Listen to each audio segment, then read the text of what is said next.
E aí, pessoal, como é que vocês estão? Tudo bem com vocês? Hoje eu queria trocar uma ideia com vocês, mais off-topic, né, sem ter alguma relação do que inicialmente foi proposto aqui no canal, até porque, volto a dizer, é um canal um pouco sem pretensões específicas, mas pretensões financeiras, né, específicas, mas eu acho legal, às vezes, trazer um tema, um tópico para se discutir, para trocar ideia. E um dos temas que eu queria falar hoje, de uma maneira bem livre mesmo, é sobre os bairros, sobre a característica que nós temos perdido dos bairros. E aí, antes disso, eu quero dizer que a gente pode estar falando aqui, só que eu posso estar enviesado, né? Eu vou até pegar aqui, eu sempre gosto de recomendar um livro, trazer algum ponto. Eu vou falar, antes de falar do assunto, né, só dizer que eu posso estar enviesado na mesma ideia desse livro aqui, né, do Daniel Kahneman, não sei se é assim que pronuncia, Rápido e Devagar, Duas Formas de Pensar. Esse livro eu li, em que ano que eu li esse livro? Não sei dizer, mas é um livro muito bom mesmo, e ele vai trazer a ideia de vários vieses de confirmação, várias questões em que a nossa mente às vezes traz ilusões de validade, né, vários pontos em que às vezes o nosso ambiente, aquilo que a gente acabou de vivenciar, aquilo que a gente está vivenciando, nos influencia em certo grau. Então, esse livro aqui é um livro muito interessante, não é o assunto que a gente vai discutir, mas fica aqui a recomendação. Na verdade, eu acho que já existe até um outro livro do Daniel Kahneman, e é muito bom mesmo. A gente vê aqui coisas muito do nosso dia a dia, coisas que às vezes a gente perde o controle, porque a gente não tem essa percepção de como a nossa mente funciona, e como às vezes as tomadas de decisões nossas estão simplesmente enviesadas por conta da primeira impressão que a gente tem de alguma coisa, por conta da interação que a gente teve com aquilo. Então é muito bom mesmo. Então o que eu vou falar aqui, e por que eu estou citando, eu posso estar enviesado com a minha perspectiva de mundo, o meu ponto de vista da minha cidade, o ambiente onde eu vivo. Mas, então, feito esse disclaimer aqui, eu queria trazer a discussão de como a percepção minha em relação à vida nos bairros tem mudado. Eu não sei vocês, mas na minha cidade, que é uma cidade que faz parte de uma região metropolitana, eu tenho percebido cada vez mais nós nos tornando pessoas mais isoladas. E quando eu falo isoladas, eu não estou falando da nossa hiperconectividade no mundo da internet, mas eu falo do nosso isolamento no cotidiano da vida no bairro. E eu cresci, né, uma criança dos anos 90 e me tornei adolescente nos anos 2000. E uma coisa que eu sempre percebi na minha infância foi, primeiro, a turminha do bairro, né? Toda a turminha do bairro, anos 90, anos 2000, existia, né? Sempre tinha a galera brincando na rua. Uma outra ideia era que todo mundo conhecia todo mundo em um certo aspecto. Todas as pessoas daquela rua, daquele quarteirão, né, da quadra, dependendo de onde você estiver vendo esse vídeo, sempre se conheciam.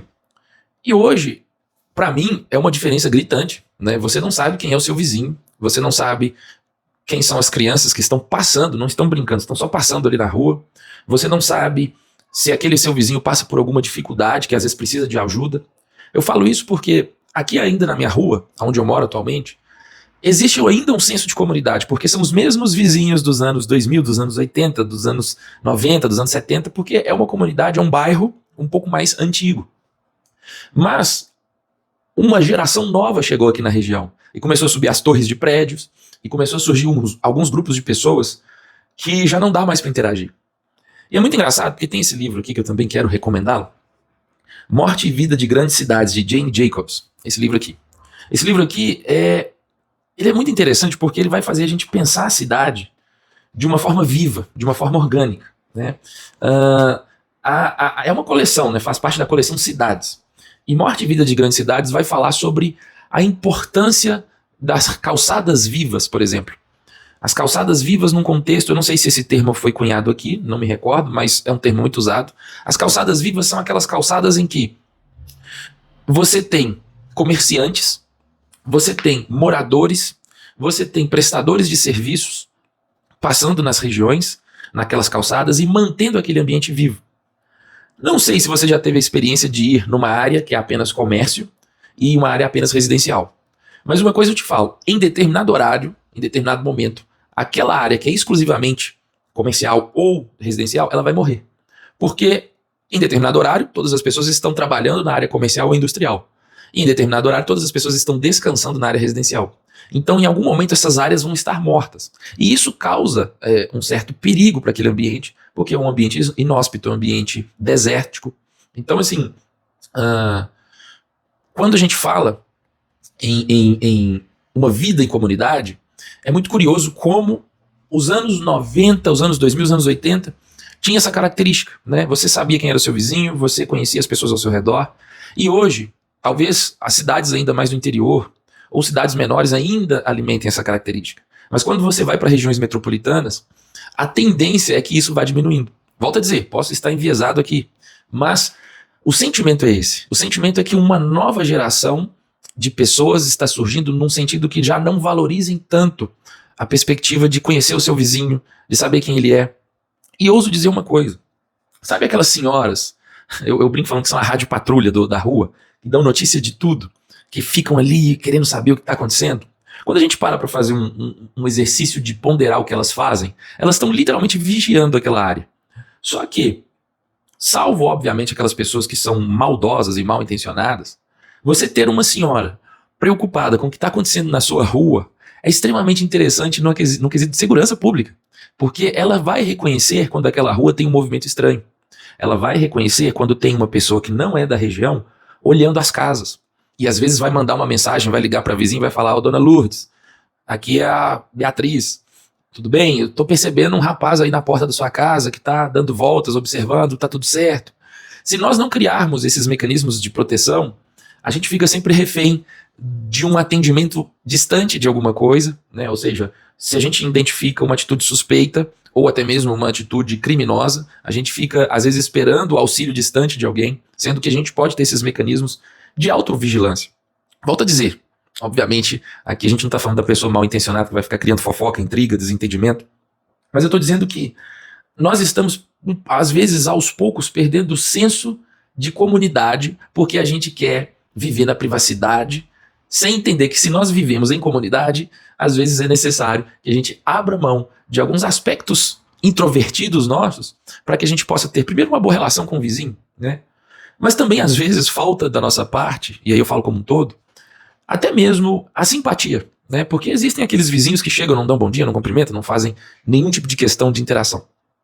Então eu estou fazendo aqui essa provocação porque eu sou uma criança que cresceu nos anos 90, anos 2000 e vivenciou muito isso. É o vizinho que deixava a gente entrar na casa dele para beber água porque a gente estava brincando na rua, que era mãe e pai de um dos nossos amigos. É outro vizinho que sabia que a gente era filho de fulano, filho de Beltrano, e sabia, se acontecesse alguma coisa, saberia em quem recorrer. É o vizinho que às vezes precisa de alguma ajuda. Cansei de, em algum momento ou outro, ajudar algum vizinho que estava precisando carregar uma coisa mais pesada, fazer alguma coisa. E hoje a gente vive isolados, uma boa parte da população brasileira, simplesmente por questões financeiras, em grandes torres de prédios, e a gente não sabe quem é o vizinho de baixo, quem é o vizinho de cima, quem é o vizinho do lado. Né? Nas reuniões de condomínio a gente foge, a gente não quer se envolver, porque tudo é estressante demais, porque tudo é desgastante demais, e não necessariamente com algum propósito específico. Então, assim, é uma provocação que eu estava pensando e falei, vou compartilhar, não tenho nenhum compromisso específico mesmo. E eu sinto saudade, às vezes, daquele senso de comunidade em que a rua se conhece. Eu lembro aqui na minha rua, quando eu era criança, adolescente, tinha uma vizinha aqui, hoje ela ainda é viva, mas ela não mora mais aqui. O irmão dela era integrante de uma banda clássica de cidade. E todo Natal, eles passavam aqui na rua, paravam na porta da casa dela, tocavam músicas natalinas, a banda tocava saxofone, enfim, todos os instrumentos clássicos de metal, percussão. E aí, eles sempre faziam isso, eles iam na porta da casa dela, ela saía no portão com a irmã, quem tivesse, ouviam e depois eles iam passando nas portas dos vizinhos que estivessem ali, vendo o que estava acontecendo, né? E os vizinhos interagiam, dançavam juntos, batiam palma. E isso marcou minha infância. Hoje eu tenho excelentes memórias disso.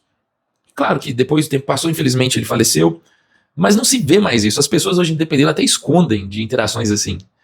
E aquele lado bacana, aquele lado simples de viver em comunidade vai sumindo, e só os conflitos vão ganhando destaque. Né? Vocês que moram em cidades grandes vão perceber isso, que a gente vai se sentindo sufocado pelo volume de problemas e discussões, e talvez é porque nós não estamos dispostos a viver em comunidade. Então todos, sem exceção, querem o que é bom para si, não o que é bom para a comunidade. E por conta disso, começa a se surgir aquele sentimento de tudo está infringindo um direito meu, e você, se reclamar, está infringindo o direito da outra pessoa, né? E a gente esquece de às vezes abrir pequenas concessões, porque o mundo está tão mal, as pessoas estão tão mal intencionadas e querendo só ganhar, que não aproveitam o benefício de viver em comunidade, né? De dar suporte. E aí, por exemplo, trago um exemplo só para concluir aqui, um exemplo clássico. Um vizinho nosso aqui, isso já há muitos anos, ele faleceu dentro de casa e morava sozinho. Ele morava sozinho. Mas o vizinho ao lado, ele chamou outros vizinhos para ajudar a verificar a casa dele, porque todos os dias os dois conversavam em uma espécie de corredor que tinha entre as casas. Ele sempre chamava o vizinho para conversar. Ô, fulano, o senhor tá bem aí? Tá tudo certo? Até que um dia ele não respondeu. Ele achou estranho, porque ele sabia que ele estava em casa, e foi procurar saber. E aí não conseguiu acessar, chamou outros vizinhos, e os vizinhos se uniram para tentar descobrir ali o que havia acontecido. Infelizmente o vizinho havia falecido. Mas entendam que o senso de comunidade ali se juntou, se fortaleceu, e por mais que foi uma notícia triste, chegou ao fim daquela dúvida. Ao passo que às vezes a gente não quer conversar com ninguém, não quer interagir com ninguém, porque a pessoa vai perguntar tal coisa, porque a pessoa vai interagir, e às vezes é isso que está nos sufocando e pesando no fardo da caminhada, né? Enfim, é só essa ponderação. Não sei se um dia voltaremos a ter esse senso de comunidade. O mundo tem ficado um pouco diferente, mas foi só uma memória saudosista. E aqui eu deixo as duas recomendações de livros, Rápido e Devagar, duas formas de pensar, muito bacana, uma leitura muito legal. E para aqueles que talvez gostam de planejamento de cidades, urbanismo, ou só de saber como uma cidade funciona, que é o meu caso. Eu, quando adolescente, adorava jogar aquele jogo City Skylines. City Skylines é um jogo de administração de cidade, é um jogo de administração de recursos, né? E ele envolve você administrar uma cidade, construir a cidade. Então, para um jovem que sempre gostou, essa leitura aqui foi muito boa. Eu li ele em 2020, na pandemia. Na pandemia aqui, ao longo da leitura, eu coloco várias observações, pensando no própria ideia da pandemia, né? Algumas coisas que a gente fala, poxa, quando você está vivendo o olho do furacão, o seu ponto de vista muda sobre algumas coisas, né? E depois você repensa novamente. Eu até gostaria de reler ele já com a visão pós-pandemia. Mas enfim, uma leitura muito boa também, Morte e Vida de Grandes Cidades, da Jane Jacobs. Enfim, um off-topic, um assunto não tão da proposta inicial do canal, mas que eu acho legal compartilhar com vocês, tá bom? Deus os abençoe, um grande abraço, estamos juntos.